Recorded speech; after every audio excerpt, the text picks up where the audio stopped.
भारत में आजकल कानून एक नई परिभाषा सी बन गई है। इंसाफ और सजा दिलाने के लिए अदालत के बजाय बुलडोजर का सहारा लिया जाता है। आरोपियों पर मुकदमा चलाने और उसका नतीजा आने से पहले ही उन्हें कसूरवार मानकर उनके घरों पर बुलडोजर चला दिया जाता है। बहुत से लोग इसकी खुशी भी मनाते हैं कि कानूनी दांव पेचों का लंबा इंतजार करने के बजाय चट इंसाफ मिल जाता है। लेकिन क्या कानून की नज़र में ये सही है? आपको 4 तस्वीरें दिखाते हैं। आप 4 तस्वीरों को देखिए। वो भारत के अलग अलग राज्यों से है और हर जगह बुलडोजर के जरिए कथित तौर पर इंसाफ किया गया है। उदयपुर की तस्वीर 17 अगस्त की है। 2 स्कूली बच्चों के बीच हुई एक उदयपुर है आपके सामने। एक खरगोन आपको 10 अप्रैल 2022 की तस्वीर दिखाई दे रही है। एक अप्रैल 2023 की देहरादून की तस्वीर है और एक अयोध्या उत्तर प्रदेश की तस्वीर है। यानी एक अलग अलग जगह की अलग अलग राज्यों की 4 कहानियाँ आपके सामने हैं। एक राजस्थान है, एक मध्य प्रदेश है, एक उत्तराखंड है और एक उत्तर प्रदेश है। उदयपुर की तस्वीर 17 अगस्त की ही है। 2 स्कूली बच्चों के बीच हुई चाकूबाजी की घटना के बाद आरोपी छात्र को घर पे बुलडोजर चलाया गया। हालांकि ये घर छात्र का नहीं था, वो यहाँ परिवार के साथ किराए पर रहता था। मकान किसी रशीद खान का था, लेकिन रशीद खान का कहना है कि प्रशासन ने उसकी एक नहीं सुनी। सुबह तड़के किराएदारों से मकान खाली करा के घर बुलडोजर से तोड़ दिया गया। राजस्थान सरकार की दलील थी कि यह अवैध निर्माण था, इसीलिए उसके घर को तोड़ा गया। रशीद खान को सुनते हैं। सरकार अब जो करेगी वही है। उम्मीद तो ये है कि वो सुप्रीम कोर्ट में सबसे ऊपर कोर्ट में चला गया, उसके बाद में मैं क्या कर सकूँ। तो कोर्ट फैसला करेगी वही होगा।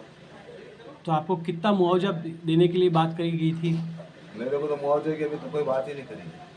तो अब यदि मुआवजा मिलता तो कितना? कलेक्टर साहब ने आश्वासन दिया था कि मतलब हम बाद में देखेंगे, लेकिन अभी तक तो कोई फोन कुछ भी मतलब तो मेरे को बुलाया ना, कुछ भी नहीं करा। ये तो ही बात राजस्थान की। अब बात करता हूँ मध्य प्रदेश की। मध्य प्रदेश के खरगोन शहर में रामनवमी यानी 10 अप्रैल 2022 को निकले जुलूस में उपद्रवियों ने पथराव किया था। शहर के तालाब चौक से शुरू हुआ पथराव व आगजनी का सिलसिला रात होने तक आधे शहर में फैल गया। देखते देखते हालात शहर में बेकाबू हो गए थे। 20 दिन से ज़्यादा कर्फ्यू लगा रहा था। खरगोन दंगा के आरोपियों पर उस वक्त की शिवराज सिंह चौहान सरकार ने बुलडोजर चलाया था। जिला प्रशासन ने दंगाइयों के घरों और दुकानों पर बुलडोजर चलाते हुए उनको जमींदोज कर दिया। 5 जेसीबी मशीनों से दंगाइयों के घरों को तोड़ा गया। दंगाइयों के करीब 10 मकानों पर बुलडोजर चलाकर जमींदोज किया गया था। इस तरीके से बुलडोजर का आतंक उस वक्त मध्य प्रदेश की सरकार ने दिखाया था। अगली कहानी उत्तराखंड की थी। उत्तराखंड में भी देहरादून या उधम सिंह नगर आरोपियों के मकानों को जमींदोज किया गया। अब सुप्रीम कोर्ट ने जब ये कहा है कि ऐसी कार्रवाई कानून के खिलाफ है, तो लोग उसे इंसाफ बता रहे हैं।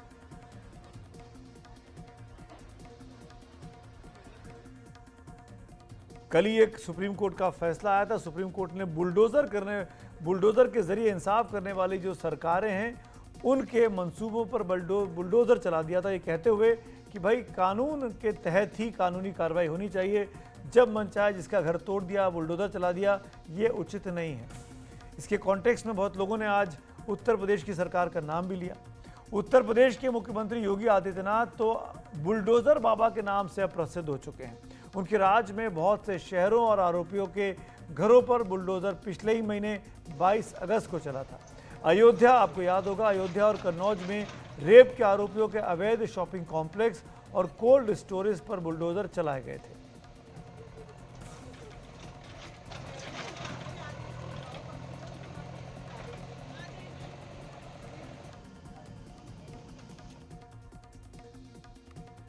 शहर इमाम ने क्या कहा, मुफ्ती साहब ने, आइए सुनते हैं।